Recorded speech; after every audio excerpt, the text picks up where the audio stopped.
How to fix Instagram homepage problem. Hello guys, in today's video I'm gonna show you how to fix the Instagram homepage problem easy and fast in less than 1 minute. So all what you have to do is so simple. Just go to the settings on your phone, and after you click on settings, now scroll down and search for the apps manager.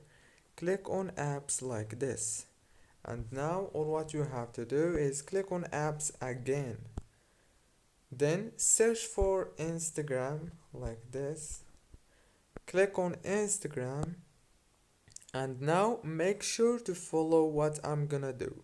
First thing, click on the force stop option, and then scroll down and click on the storage. Now click on clear data, and after that you need to click on clear cache. Go back, and now all what you have to do is make sure to update the Instagram on Play Store if you have the option of update, as you can see right here.